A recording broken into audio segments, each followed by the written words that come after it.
ಸಾಕ್ಷಾತ್ ಶಿವನಿಂದ ಉಜ್ವಲಿಸಲ್ಪಟ್ಟ ಈ ಬಿಸಿ ನೀರಿನಲ್ಲಿ ಭಕ್ತರು ಊಟ ತಯಾರಿಸಿಕೊಳ್ತಾರೆ, ಸ್ನಾನ ಮಾಡಿ ಪಾವನರಾಗ್ತಾರೆ. ಈ ಪ್ರದೇಶದಲ್ಲಿ ಸಾಕ್ಷಾತ್ ಶಿವಪಾರ್ವತಿ ನೆಲೆಸಿದ್ದಾರೆ. ಈ ದೇವಾಲಯ ಇರೋದು ಹಿಮಾಚಲ್ ಪ್ರದೇಶದ ಮಣಿಕರಣ್ ಎಂಬ ಪ್ರದೇಶದಲ್ಲಿ. ಹಿಂದೂ ಮತ್ತು ಸಿಖ್ಖರಿಂದ ಪೂಜಿಸಲ್ಪಡುವ ಪವಿತ್ರವಾದ ದೇವಸ್ಥಾನ. ಹಿಂದೂ ಪುರಾಣಗಳ ಪ್ರಕಾರ ಶಿವ ಮತ್ತು ಪಾರ್ವತಿ ಧ್ಯಾನಕ್ಕಾಗಿ ಮತ್ತು ಒಟ್ಟಿಗೆ ಸಮಯ ಕಳೆಯಲು ಸುಂದರವಾದ ಪಾರ್ವತಿ ಕಣಿವೆಯನ್ನು ಆರಿಸಿಕೊಂಡರು. ಒಂದು ದಿನ ಪಾರ್ವತಿ ನದಿಯಲ್ಲಿ ಸ್ನಾನ ಮಾಡುವಾಗ ಪಾರ್ವತಿ ದೇವಿಯ ಅಮೂಲ್ಯ ರತ್ನ ಅವಳ ಕಿವಿಯಿಂದ ನದಿಗೆ ಜಾರಿ ಬೀಳುತ್ತದೆ.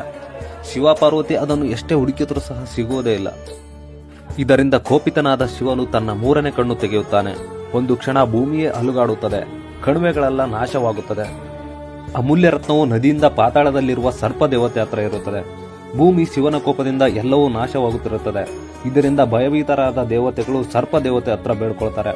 ಆಗ ಸರ್ಪ ದೇವತೆಯು ಪಾರ್ವತಿಯ ಅಮೂಲ್ಯ ರತ್ನವನ್ನು ಬಿಸಿ ನೀರಿನ ಬುಗ್ಗೆಯ ಮೂಲಕ ಮೇಲಕ್ಕೆ ಕಳಿಸ್ತಾನೆ. ಆಗ ಶಿವನು ಶಾಂತನಾಗುತ್ತಾನೆ. ಅಂದಿನಿಂದ ಬಿಸಿ ನೀರು ಇಲ್ಲಿ ಹರಿಯುತ್ತದೆ.